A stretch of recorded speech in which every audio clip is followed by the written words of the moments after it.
Porque en el campo se debe combinar conocimiento y experiencia para hacer agricultura de eficiencia. Super K800 y la prensa 100.1 FM presentan Zamoranos en Acción, un programa creado para fomentar el conocimiento de los productores agrícolas, pecuarios, industriales y ganaderos de nuestro país. Conduce Asociación de Zamoranos del Litoral. Bienvenidos. Bienvenidos.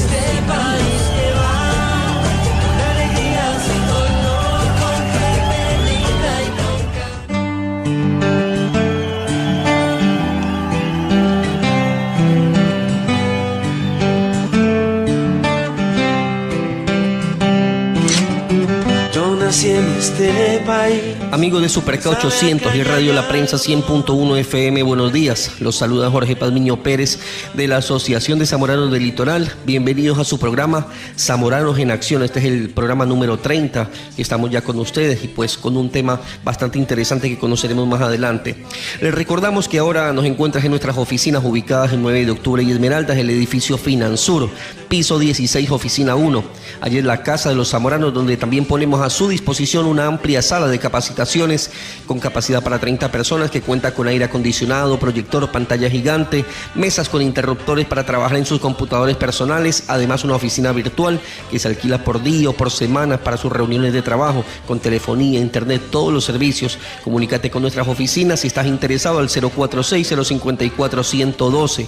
También les comunicamos que Zamoranos inicia ya su proceso de admisiones 2016. Si estás en la provincia del Guaya, Santa Elena, Los Ríos, provincias que vamos a visitar más adelante, colegios que vamos a visitar, y pues buscamos los jóvenes que estén interesados, jóvenes, chicas que estén interesados en ir al Zamorano, van a recibir toda la información de parte de nosotros, pero hasta eso comunícate con nuestros teléfonos 046-054-111, 046-054-112, extensión 102, o al celular 099-744-8436 con la ingeniera Mayra. Puedes conversar allí y pues ella te va a dar toda la información. Puedes escribirle también a congresos@zamoranoslitoral.es.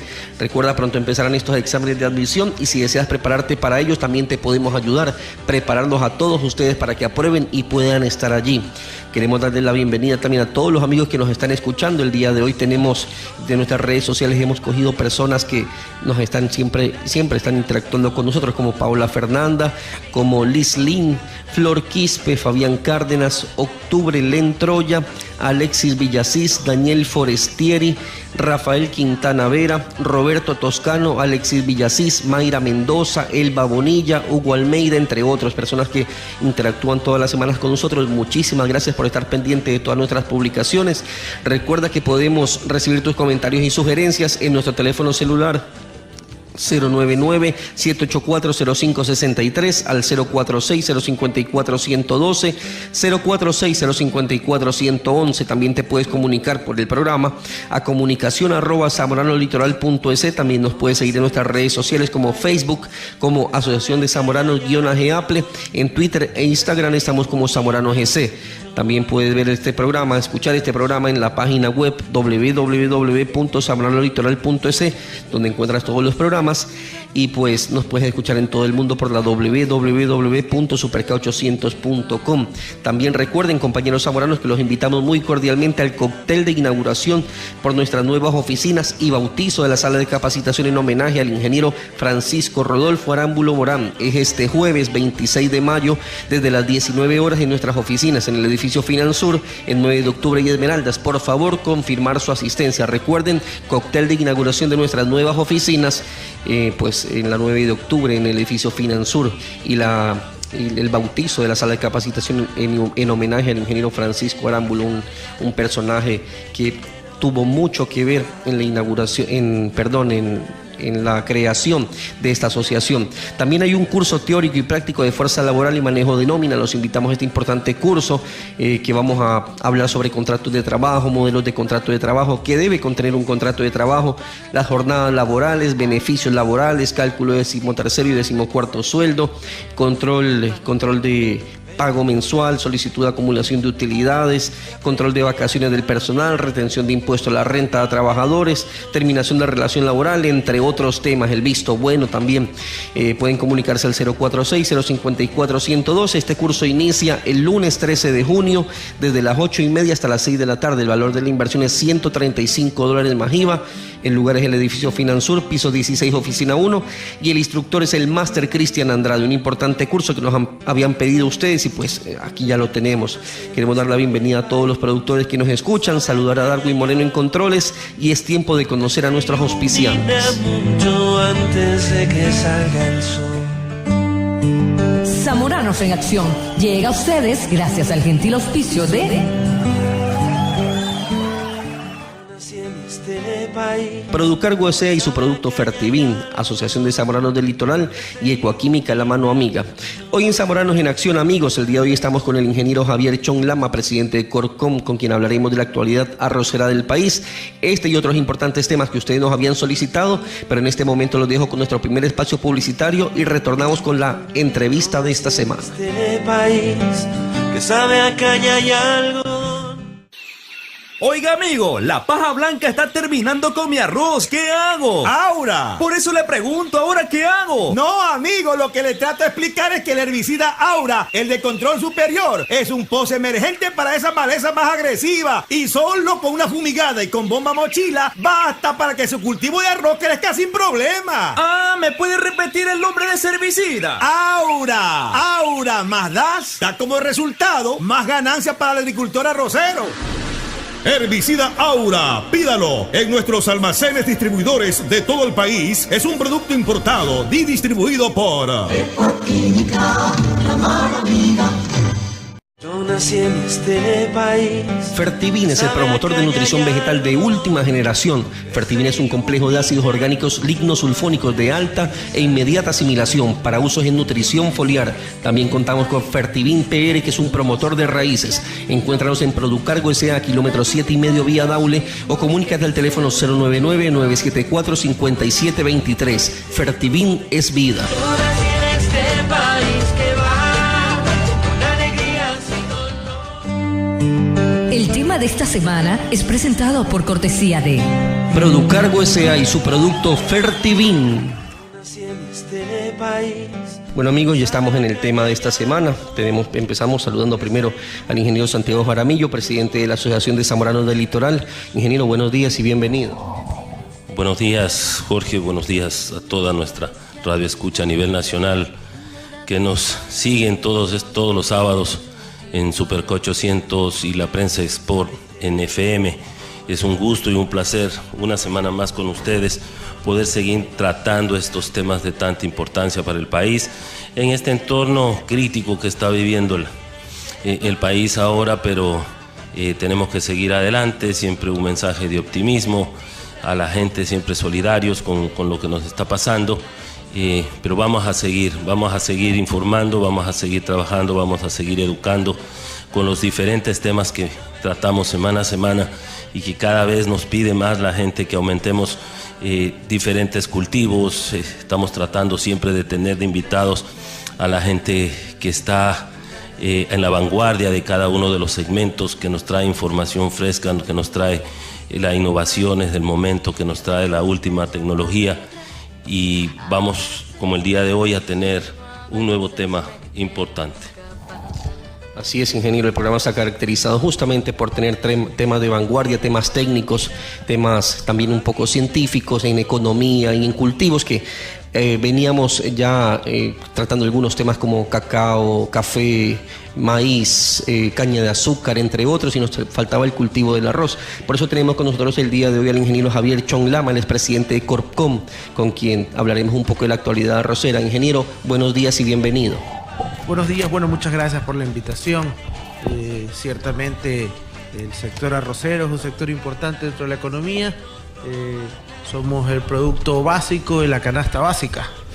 El del día a día de la olla familiar. Exactamente, no puede faltar nunca el arroz en el plato de los ecuatorianos, ¿no?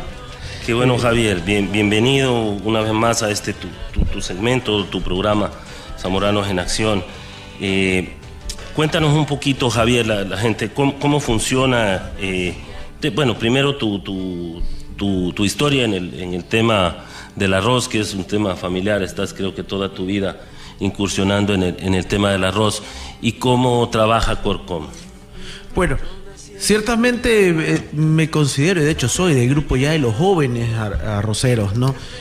Ciertamente una historia ya de varios años. Bueno, tengo trabajando ya en el sector arrocero desde el año 99, y pues una historia familiar que viene desde mi abuelo. Tercera generación. Tercera generación ya de arroceros, y bueno, ir cogiendo un poco ya el manejo del negocio, porque tuve la oportunidad de todas maneras de que confiara el directorio de la Corporación de Industriales Arroceros, pues en ubicarme como presidente ya, de hecho, en segundo periodo. Entonces, qué bueno. Exactamente, vamos a ir trabajando en búsqueda de tratar de ir resolviendo un poco la situación del sector arrocero.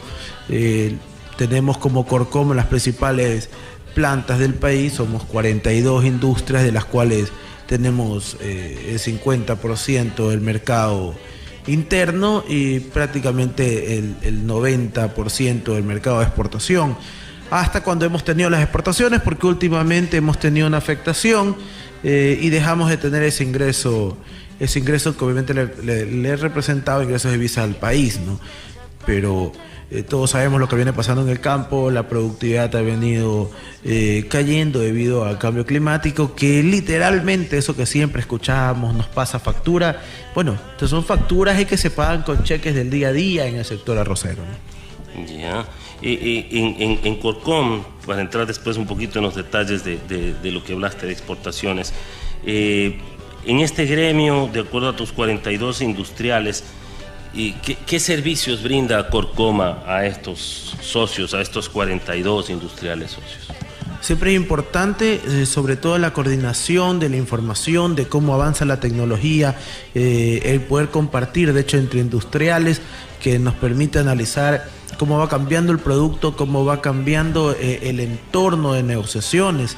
Sí, como Corcom se hace representaciones legales, se hace la representación ante el gobierno de los distintos proyectos que ellos exponen o de los distintos proyectos que nosotros como Corcom exponemos a las autoridades para poder coordinar. Realmente somos prácticamente un ente coordinador entre industrias, y es importante siempre la presencia de un gremio que pueda representar a un grupo que en ocasiones se vuelve bastante disperso. Si bien es cierto, somos 42 industrias, tenemos 600 plantas atrás, ¿sí?, que saben, que nos los han dicho, en muchas ocasiones me han dicho, miren, no soy parte de Corcom, pero no se olvide de que nosotros también estamos atrás de la representación de piladores que ustedes realizan, ¿no? Tenemos que tratar temas como los precios de sustentación, lo cual de todas maneras siempre termina siendo un punto crítico en las relaciones entre productores industriales, lamentablemente. Los temas donde hay fijación de precio y en los productos, los 4 productos fijados, donde siempre es un problema, ¿no? El tema del arroz, el tema de la leche, el tema del banano, el tema del maíz. Entrando un poquito al entorno, Javier, del negocio arrocero, tú nos dices 600 plantas, ustedes son 42. ¿Hay un inventario real de piladoras en el país? Sí,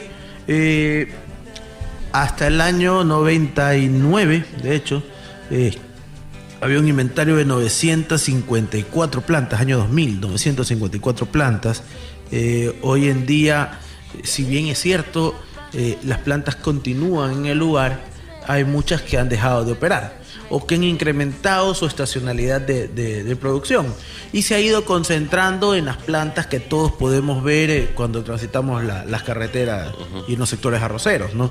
Han crecido otras industrias, vemos sistemas ya de secados modernos, sistemas de almacenamientos interesantes, y es lo que ha habido, ¿no? El negocio, el mercado, o sea, se empieza a contraer. Sí, a pesar de que de todas maneras el consumo del ecuatoriano es alto, pero empieza a reducirse en cantidad de proveedores, ¿no?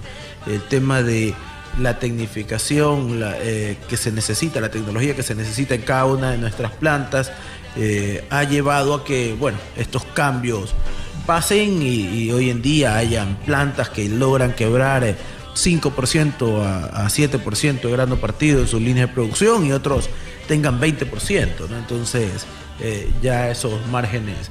Esa brecha de eficiencia de producción en las plantas que tú dices, o sea, se han reducido las plantas, las otras han crecido, se están volviendo más eficientes, están mejorando sus procesos para obtener un producto de mayor calidad, para obtener menos pérdidas en post cosecha. Va de la mano con la agricultura, con el proveedor de la materia prima, o ustedes ven ahí una brecha, ustedes van más adelante o antes iba el campo más adelante, en lugar de tener una igualdad de que tanto el sector productor como el sector industrial estén empujando para una eficiencia. Bueno, lo que ha pasado es que cuando uno trata de analizar este tema es cuando el productor está mal, el pilador está mal. Y cuando el pilador está mal, el productor está mal. Esto es una cadena y a final de cuentas se va afectando, ¿no? Años atrás, 2 años atrás, recuerdo que teníamos unos excedentes de cosecha grandes que tiraban abajo el precio en plena cosecha de invierno. De hecho, en esta época, abril, mayo, los precios se deprimían, ¿sí? Y precisamente por la cantidad de producto que existía, ¿sí? En un momento cae esa producción, ¿sí? Y empieza a hacer falta de materia prima. Al momento de haber falta de materia prima, hay plantas que empiezan a cerrar. Empiezan a cerrar porque nosotros hemos visto la historia del pilador ecuatoriano y no eran plantas que tenían silos de almacenamiento o secadas o bodegas para poder almacenar productos. Dependíamos prácticamente del campo, de lo que iba saliendo en campo, iba ingresando a las plantas. Y la capacidad de flujo de rápidamente pilar y despachar. Era un tema de rotación rápida y nuestros silos eran los campos. Claro, sí. El silo estaba en el campo. Exactamente, y por eso es que cuando podemos ver, analizamos y decimos las zonas de los ríos o la zona de Guayas, sabemos que la zona de los ríos no tiene arroz todo el tiempo. Y Daule sí. Entonces podemos analizar que empezamos a ver que las plantas de los ríos es las que tienen más tendencia al cierre, no las de Daule, porque Daule tiene sus hilos en el campo. Y tiene flujo continuo de producción. Exactamente. Estacional. Los ríos tienes que tener silos de almacenamiento para poder sostener y obviamente el capital para mantener la operación. Otro de los puntos por el cual la tecnología viene a tener un punto muy importante, un tema trascendental, es que en las plantas hoy en día tenemos que corregir la calidad que viene del campo. En el pasado, la calidad que llegaba del campo no era necesario hacer mayores cosas en las plantas para tener resultados óptimos hacia el consumidor. El ecuatoriano, por ser una persona que tiene un consumo per cápita de 50 kilos, ¿sí? Promedio anual. ¿Sí? Hace que prácticamente sin darse cuenta sea un verdadero catador de arroz. Sí, el ecuatoriano busca un producto suelto, el ecuatoriano busca un producto que el grano sea largo, busca especificaciones muy puntuales, ¿no? Que en otros países no se dan, como en Centroamérica, donde arroz es arroz. Arroz es arroz con 20% de partido, no pasa nada. En Colombia, a pesar de tener un par cápita similar al ecuatoriano, ¿sí? Tienen humedades superiores los arroces, no pasa nada, son menos graneados, en fin, hace que tenga el producto que pasar por una tecnología en las plantas para llegar al consumidor. Claro, y tenemos consumidores variados. Hay un tema claro en el país también, que es la altura y el llano. El arroz no es lo mismo en las ciudades de altura que en las ciudades de costa. Revientan diferente, a otra temperatura, tiene que ir un arroz más envejecido para que sea graneado, etcétera. Y lo que tú dices, los granos largos, cada vez el consumidor ecuatoriano, el ama de casa ecuatoriana, se ha vuelto más exigente en su producto de su dieta diaria y tal vez del mayor consumo per cápita, como dices tú, 50, 60 kilos persona año. Esto ha hecho que la industria quiera mejorar, pero a la par si ha habido mejoras en el tema en el campo. Ejemplo, te consulto de variedades que demande la industria de acuerdo a lo que demanda el consumidor, no como existía antes variedades de campo que eran de acuerdo a la demanda del productor. Ejemplo, un arroz que sea más fácil de rotación, que salga en menos días, que tenga menos problemas de acame, etcétera.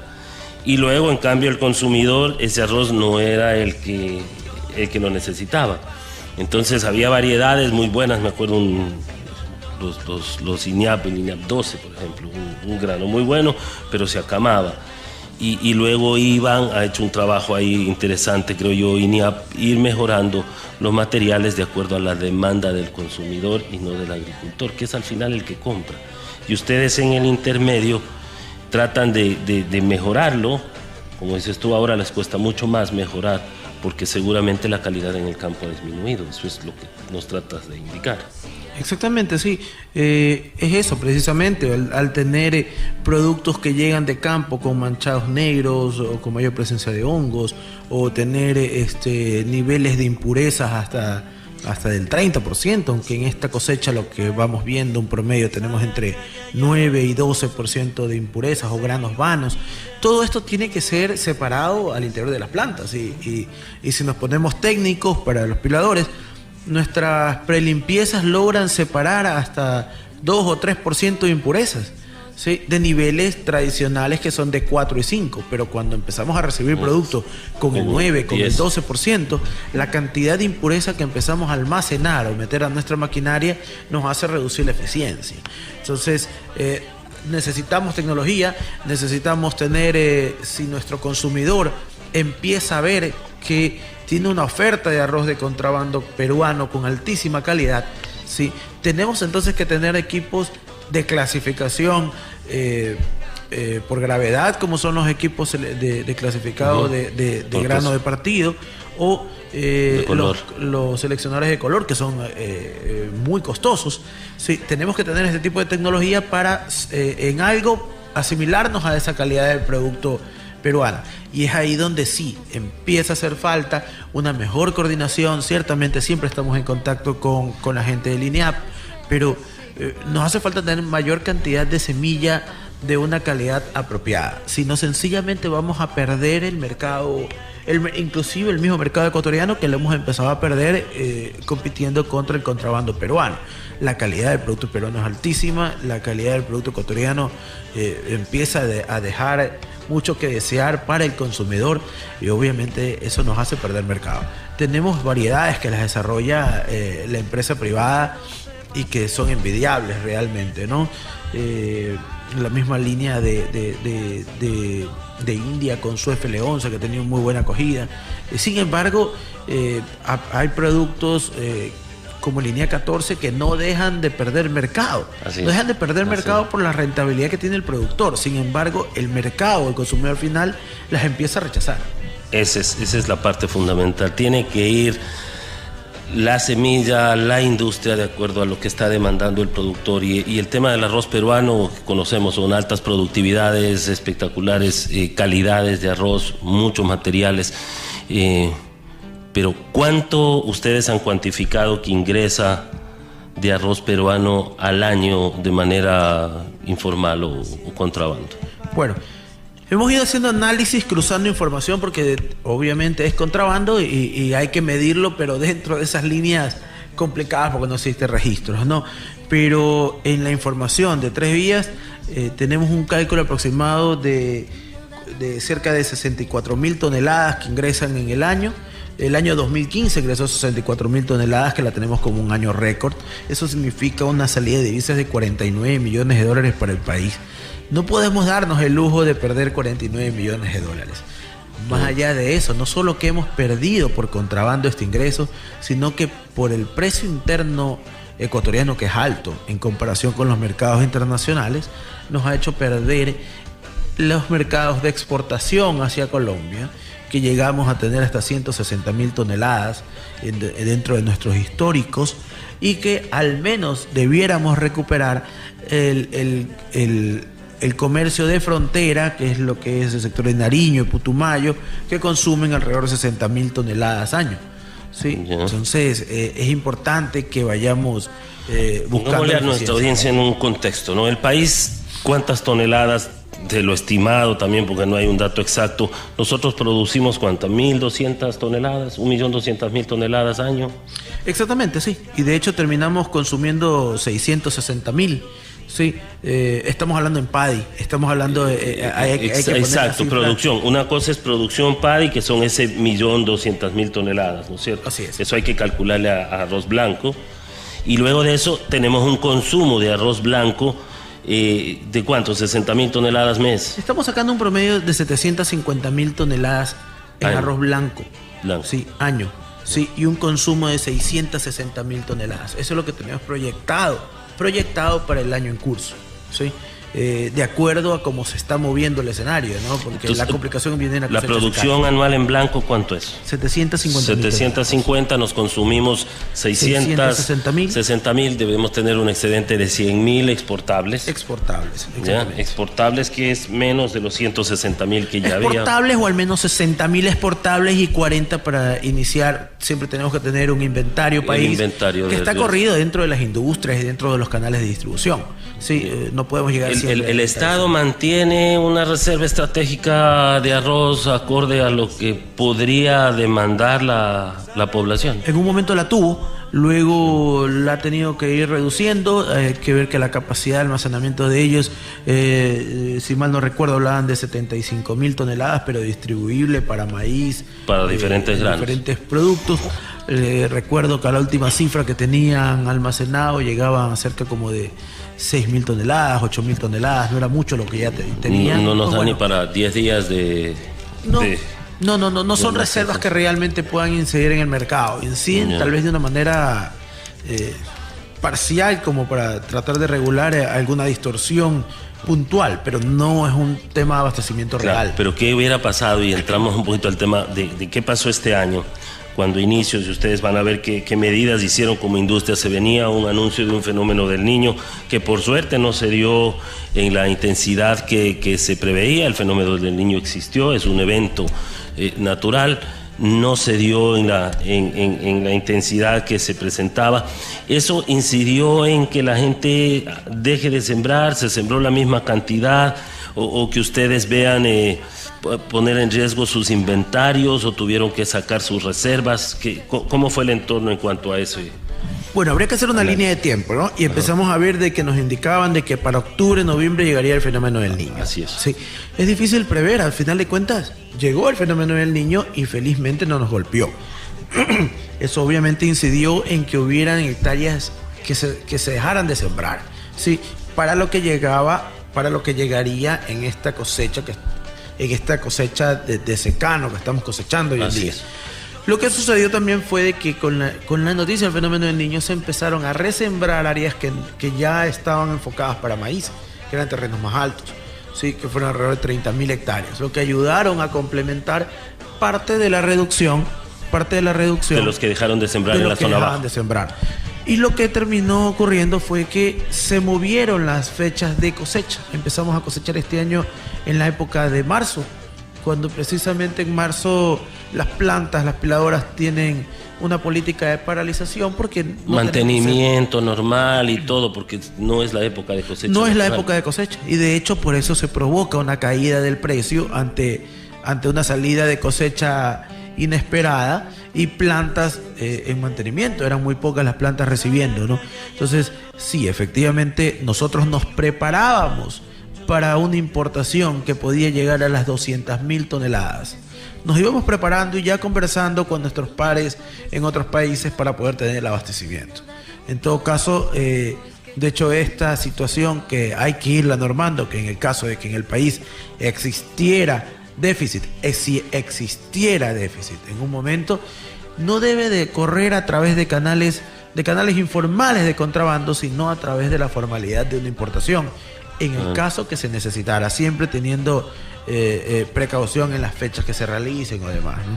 Pero en todo caso este año no se llegó a esa necesidad, el mercado está abastecido, más bien ha habido distorsiones en cuanto al precio, ¿no? Yo creería que en marzo esa cosecha debió haber sido prevenida por el Estado y debió haberla absorbido el Estado como parte de su reserva estratégica para no dejar que el precio se deprima. Pero hoy debería estarse recuperando con las cosechas ya, la industria funcionando, las cosechas. ¿Cómo han venido los precios históricos con relación a los precios internacionales, Javier? Bueno, precios internacionales siempre tenemos un promedio de Vietnam con niveles de 14, 15, 16 dólares, ¿sí? Cuando en Ecuador hemos tenido ya históricos desde el año 2009 de 31 dólares. O sea, la diferencia es grande. Estamos llegando al año 2013, como para hacer una secuencia, 2013 $37, 2014 $37, y en el 2015 saltamos a llegar hasta tener precios de $48, es decir, un 29-30% más de incremento. Esos incrementos, si bien es cierto, tienen que proteger al productor. El productor tiene que ir entendiendo que no puede trabajar su tierra como la ha venido trabajando siempre, que necesita recibir información de cómo debe manejar la tierra. Uno tiene que entender que el clima está cambiando y que uno tiene que cambiar también en sus prácticas agronómicas.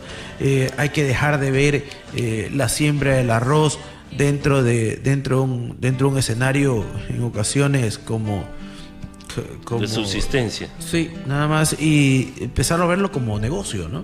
Tiene que empezar a vérselo como negocio y recuperar la productividad en campo. Nosotros sabemos y todos tenemos claro de que el productor ha mejorado en campo, pero también dentro de las posibilidades. Tenemos un productor que está del 60% en hectareaje menor a 10 hectáreas, ¿sí? Obviamente recursos más limitados, que tampoco le permite hacer maravillas. Eso no puede tener economías de escala, sí. No puede acceder a muchas tecnologías, a la mecanización, etcétera, y se vuelve ineficiente. Exactamente, y ahí es donde se debe de empezar a ver el tema de la asociación, de formar grupos que puedan trabajar y ganar en economía de escala, ¿no? Por ejemplo, hoy en día no me puedo participar con quienes son los participantes, pero estamos viendo acuerdos entre varias partes, bancos, agroinsumos, industria y productor, en pro de generar esa economía de escala, de poder tener una asistencia de las compañías de agroquímicos y aparte tener el financiamiento de la banca, ¿no? Entonces, de tal forma que podamos enfocar tanto el productor antes de sembrar, reciba la información del pilador que te indica, mira, yo necesito este tipo de semilla porque la otra semilla no es lo que mi consumidor quiere. Sí, trátalo de esta forma y la banca debe poner el dinero para cada uno haciendo su trabajo desde donde se encuentra. Entonces es importante ese tipo de gestiones ya conjuntas en pro de buscar el levantamiento del sector. Tenemos que comprender que a los piladores, que si tenemos un productor con fallas en su sembrío, con una reducción de la productividad, pues vamos a tener menos materia prima, vamos a tener más granos vanos, entonces tenemos que invertir también en la recuperación del productor. Claro, como tú dices, esta es una cadena, ¿no? Y a la larga, si tú ves que existen precios internacionales de 14, 15, tenemos precios históricos nacionales que no han bajado de 37 en los últimos 5 años y que el último año llegaron a precios exagerados de 48, que a la larga esa factura la paga el ama de casa. La ineficiencia productiva, la ineficiencia de transformación, la ineficiencia de la industria lo termina pagando el ama de casa de una u otra manera vía precio. Este es un trabajo de cadena conjunto en el momento en que podamos mantener a un productor eficiente, productivo, con niveles de competencia en productividad, con calidad para que la industria lo pueda procesar, tener menos pérdidas, y eso debería reflejarse en un precio al consumidor muy inferior al que se está pagando, ¿no? ¿Qué podría pasar? Veíamos en datos de información, Vietnam está pasando unas sequías impresionantes, la mayor sequía de su historia, se viene el fenómeno de la Niña, etcétera, que podrían a la larga ser ventajosos si fuéramos un país competitivo en arroz para superar esas exportaciones de 160.000 toneladas, ojalá 200.000 toneladas. Entonces también tenemos que apuntar al sector a que no solamente cumpla hoy con una demanda de consumo interno, sino de que podamos volver a ser excedentarios de calidad y de exportación con precios competitivos a nivel internacional. Eso es lo que tenemos que buscar, porque tenemos que analizar algo. Si bien es cierto, países como Vietnam tienen estos problemas, llegan a niveles de $18 el precio de su producto, mientras que en Ecuador manejamos hoy en día precios promedios hasta de 35 y 36 en plena época de cosecha, hablando de arroz blanco, ¿no? Claro. Para los productores, la mayoría tendrá que andar en niveles de $36 y $37 la materia prima. Pero ¿qué es lo que pasa? Esto no solamente lo paga el ama de casa, lo empieza a pagar también el país en general. Sí, claro. Porque obviamente perdemos exportaciones y perdemos ese ingreso de divisas. Pero aparte de eso, al tener un precio interno alto, se presta para la corrupción de los sectores que controlan el ingreso de producto de contrabando. Y hoy Fomentamos el contrabando al tener unos precios altos. mira que se llega a pagar coimas hasta de $8 por quintal.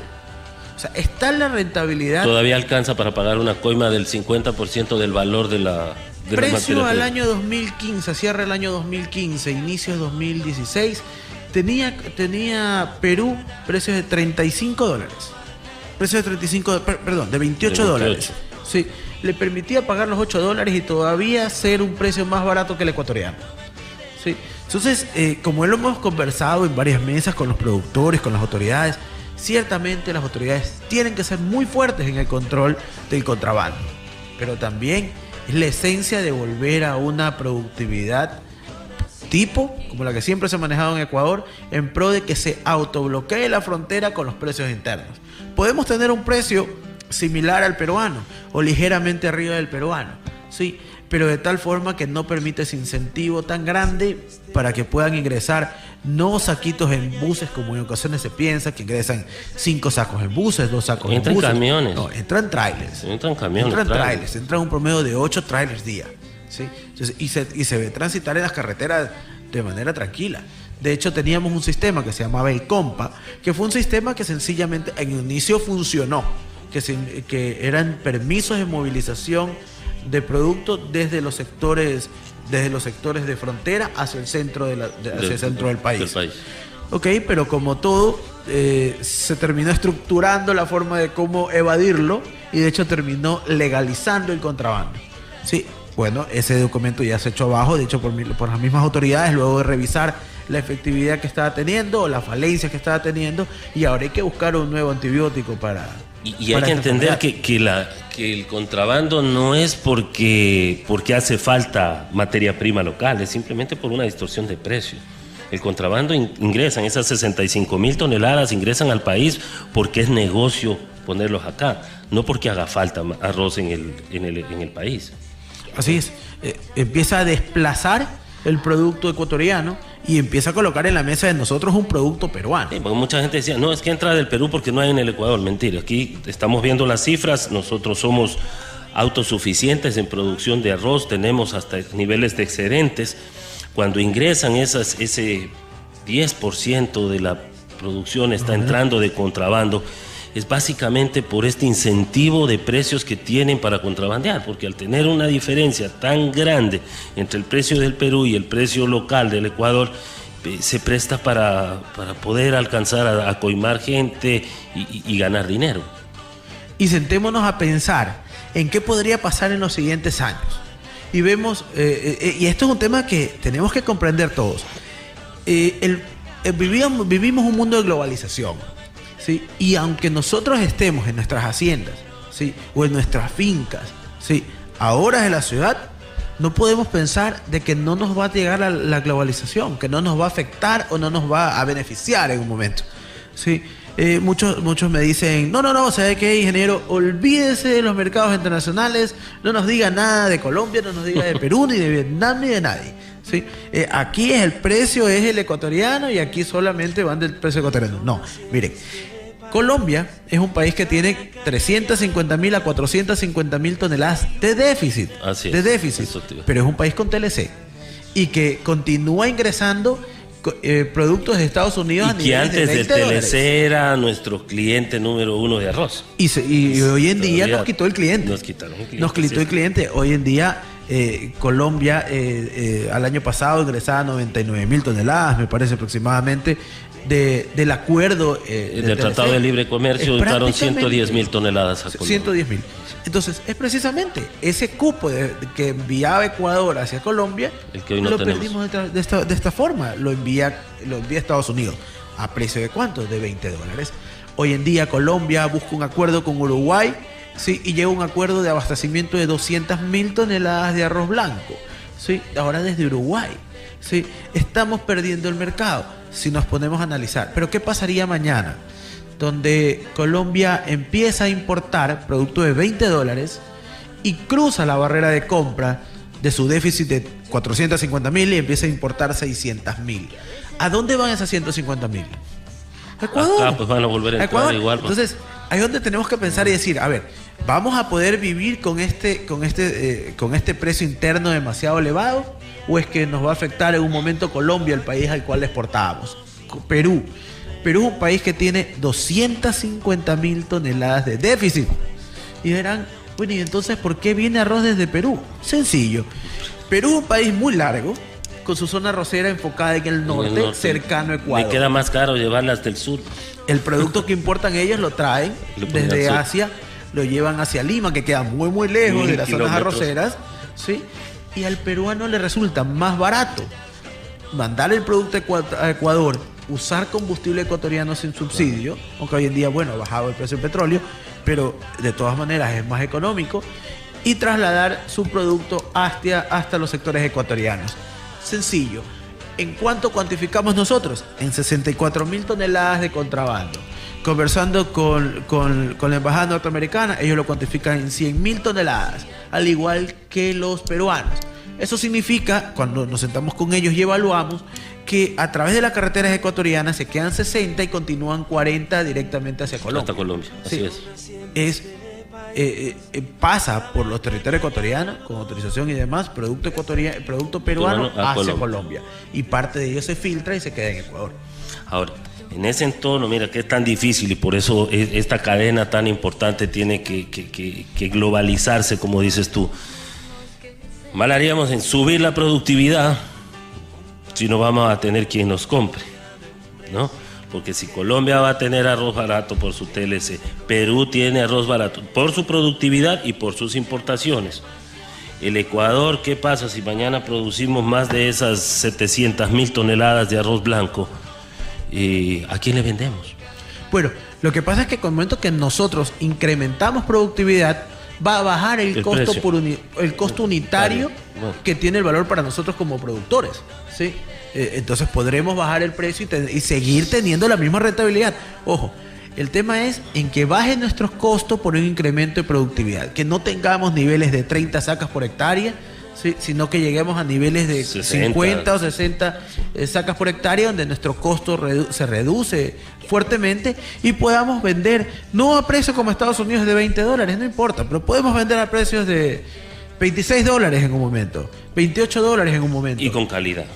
Con la rentabilidad que necesita el productor, sí, y aprovechando justamente que la logística nuestra, no nos olvidemos, Estados Unidos está lejos, Asia está lejos, nosotros podemos abastecerlo vía trailers a Perú y a Colombia. De hecho, si crecemos en productividad, crezcamos lo que necesitemos, no pasa nada. Colombia tiene 450.000 toneladas de déficit, Perú tiene 250.000 toneladas de déficit. Si solamente nos quedamos con una pequeña porción de eso, el 30%, el 20% ya sacamos todo nuestra podemos producción. sacar todo nuestro excedente. Perfecto. Miren, ese es el entorno que debemos conocer y que deben conocer los productores, los industriales, el ama de casa, de cómo se mueve el negocio del arroz siendo tan importante aquí. ¿Cuánta gente, de acuerdo a ustedes, está inmersa en la producción del arroz, tanto en campo como industria? ¿Cuál es la población ecuatoriana que está ligada al negocio del arroz? Se hablaba de cerca de 800.000 personas ligadas de manera directa e indirecta, ¿no?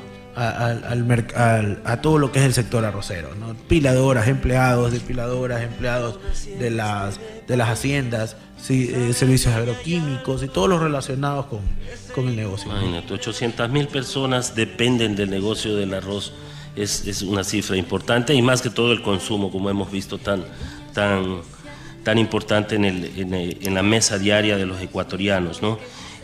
¿Cómo mejorar o qué han hecho en la cadena de comercialización todo este tema en una cadena que tal vez tiene una intermediación digamos más directa, porque es el campo, es el pilador y es el consumidor en la mayoría de los casos, ¿no? No hay como en otro lado que hay un intermediador, ejemplo maíz, hay el productor, el intermediador, la industria y fomentadores y un clúster más complejo. ¿Cómo ustedes quieren volverle eficiente ya a esa cadena que va a demandar, y en toda la cadena demanda capitales y recursos. Siempre se ha comentado sobre el tema de la afectación que genera el comerciante o el intermediario en las cadenas. De hecho, algún momento, también llevado por el comentario, yo veía y decía, bueno, al parecer este intermediario está ganando mucho dinero, que debiera significar una reducción de costos para el consumidor final. Pero seamos sensatos, en Ecuador tenemos una población de 14, 16 millones de habitantes, somos un país pequeño, es decir, tenemos un mercado de venta pequeño, ¿sí? Y tenemos que analizar que Pilador Grande es Chilo a nivel del mundo, en comparación. O sea, claro. Esto es un tema de que realmente es una cadena de chiros, ¿sí? Pero, a pesar de que se puedan ver industrias relativamente grandes, son relativamente pequeñas a nivel de comparación con mercados internacionales, inclusive con mercados como el uruguayo, ¿sí? Que manejan cifras más similares al ecuatoriano. ¿Qué es lo que pasa? Que lo que se necesitan son capitales adicionales, y es ahí donde interviene el intermediario. Tenemos productores que sacan 5 cuadras por hectárea, que no salen con su producción de manera directa a las plantas o a las piladoras, por lo complejo que se les ocasiona no alcanzar economía en escala. No tengo mucho producto que transportar, no me voy a correr el riesgo solamente por 2 camiones que voy a sacar, y si me pagan, si no me pagan, sencillamente dependen del intermediario. El intermediario pasa, va recogiendo de 3 o de 4 productores y va llegando directamente, paga inmediatamente en el lugar, no hay problema. De hecho, inclusive este intermediario hoy en día se ha transformado en fomentador de ellos. Los piladores han reducido, ya prácticamente el pilador no es un fomentador. Antes era el pilador el fomentador. Él le pagaba al agricultor por sus cosechas, le adelantaba dinero y el agricultor podía operar. Exactamente, pero tenemos que ver qué pasó. Y uno dice, ¿y ahora por qué no? ¿Sí? Bueno, porque ahora el pilador tiene que tener más dinero para poder almacenar. ¿Sí? Falta de plata falta de circulante para poder fomentar. Y es ahí donde entra el intermediario. Cuando hacemos el trabajo, sale del campo, entra el intermediario, no todo, pero una gran parte pasa por manos del intermediario, llega a la piladora. Luego de la piladora sale y uno dirá, bueno, ahora la piladora tiene que ponerlo en la mesa del ecuatoriano. No, va a ir primero en el mayorista. Sí, el mayorista que va a copiar una gran cantidad de productos. Autoservicios y mayoristas. Exactamente. ¿Por qué motivo? Porque si no, tendrían las plantas, las piladoras, que tener fuerzas de venta, flota de camiones, ¿sí? Cobradores, en el punto recorredores, y no hay dinero para tener ese doble trabajo, ¿sí? O sea, es difícil la integración completa hacia atrás y hacia adelante. No es fácil ser el pilador, el productor, y aparte de ser el productor, ser el comercializador. Es el comercializador, pero el comercializador nato en el punto. Lo lleva el mayorista, que lo lleva hasta sus provincias, lo vende al minorista, y eso va al de la tienda. Y de ahí la tienda llega directo al consumidor. Esa es la cadena, ¿no? Entonces, obviamente van a haber incrementos en cada paso que se da. Claro. ¿Hemos cuantificado alguna vez y decir cuánto de lo que paga el ama de casa le llega al productor? ¿Cuánto es lo que paga el ama de casa? Bueno, tenemos un incremento promedio, hablándolo en dólares, ¿sí?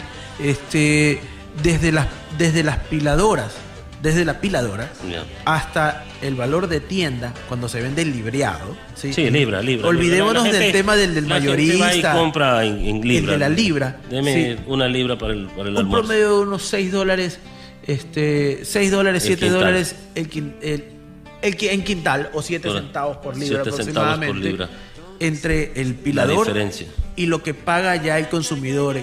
Tengo que comprender algo, ¿no? Cuando gana el mayorista puede llegarse a ganar $2, $3, ¿sí? Pero el de la tienda no se puede ganar eso, porque él está vendiendo de libra en libra. Entonces él se va a tener que ganar niveles de $5, $6 para poder justificar haber vendido un paquete de 100 libras, ¿no? A un promedio consumo de familia de 2 libras, ¿no? Perfecto. Son 50 ventas que tiene que haber realizado. Claro. Rentabilidad, $6, más o menos. $6 por quintal, sí. Más o menos se queda el 12, 15% del valor final se queda en la cadena post-piladora. ¿no? Y de ahí hay que ver cuánto está entre la apiladora y el productor. Así es, exactamente. Bueno, mira, en este entorno del negocio, ¿cómo miran ustedes las perspectivas para adelante? ¿Qué nuevas cosas existen? Por ejemplo, te voy a consultar un poquito la bolsa de productos que tiene esta iniciativa. ¿Cómo ven ustedes negociar o que se llegue a madurar un mercado en productos en el Ecuador, para este caso el arroz, en comercializar vía, un ejemplo, ¿no? Vía bolsa electrónica de productos? Es un proyecto ambicioso, interesante y que esperamos que tenga los mejores resultados. Bueno, todavía no se incursiona en el área de arroz. Estamos todavía con este tema bolsa electrónica en el mercado de maíz. Sí, que es un mercado más pequeño, donde hay menos actores, donde el comprador o la industria es mucho más grande, puede acopiar volúmenes mayores. Sí, obviamente, por ser mayores, existen estructuras mejoradas que pueden manejar este sistema, el sistema de manera electrónica. Sí. Encontrando los puntos o los nudos del tema, yo creo que podría llegar a ser positivo. Una alternativa. Sí, donde nosotros tengamos un productor que pueda acceder al sistema de bolsa y empezar a correr. Muy probablemente también termine el intermediario corriendo en bolsa, ¿no? Porque, por supuesto. Porque realmente vamos a caer de nuevo. 60% de la producción en productores de menos de 10 hectáreas, muy probablemente el intermediario va a copiar y va a colocar va a ofrecer los volúmenes acopiados. Así es. Pero puede volverse un tema menos competitivo, más transparente tal vez, y puede ser una opción, ¿no? ¿Qué otras alternativas ven ustedes en el entorno, aquí al futuro? ¿Cómo ves tú la cadena del arroz? Ustedes como Corcom dicen, bueno, ¿qué nos va a pasar aquí para adelante? En este cambio brutal que ha pegado nuestra economía, que ha pegado nuestro entorno, temas climáticos, temas políticos, temas petróleos, temas internos, terremotos, mil cosas que va... Esta afectación ahora última va a haber una afectación directa en el consumo, tal vez un pico porque la gente fue y compró mucho arroz para regalar a la gente, pero después una economía que se va deprimiendo, que tal vez el ama de casa que compraba 2 libras ahora va a comprar 1. Bueno, a ver, ciertamente vamos a depender primero de lo que Dios quiera con nosotros, porque al final de cuentas vamos a depender del clima. Sí, tenemos una dependencia muy clara del clima. En la medida que tengamos un clima que se vaya recuperando o que vayamos logrando encontrar la salida a una cosecha de secano con mayor productividad, el escenario va a ser diferente, un escenario en el que podamos recuperar nuestra oferta exportable. Ese es el escenario en la medida que podamos controlar las afectaciones que tiene la cosecha de secano. Sin embargo, cuando empezamos a analizar lo que ha venido pasando más hacia arribita, Panamá, Colombia y Panamá, ellos aún no logran solucionar el problema de lo que hoy en día pasa en Ecuador. Pero hay que sumar un tema adicional. Perú, en el sector de San Martín, la semana anterior empezaron a presentarse problemas de burcodelia, ¿sí? y han reducido su productividad hasta en un 70%. Sí, en el sector de San Martín. Luego lo que ha continuado saliendo, al parecer ha empezado a recuperarse. Estamos en contacto con ellos permanentemente para ver cómo avanza. Porque ese factor, aquí juegan todos los factores. Sí, aquí juegan todos los factores. Si Perú empieza a crecer con su precio, pues bueno, lo que vamos a tener es que ya no vamos a tener contrabando desde Perú. Pero en el caso que logremos recuperar nuestra cosecha de secano, volveremos de nuevo a tener el mercado de Colombia como lugar de destino. ¿Cómo va a incidir el tema del consumo? Bueno, todos sabemos que el pollo subió de precio, las carnes subieron de precio y el bolsillo de todos se hizo más chiquito. ¿Sí? Entonces, alternativa, si nosotros vamos a cualquier lugar a comer, en cualquier restaurante de esquina, de almuerzo al mediodía, yo creo que el arroz empieza a hacerse un poquito más grande. ¿Sí?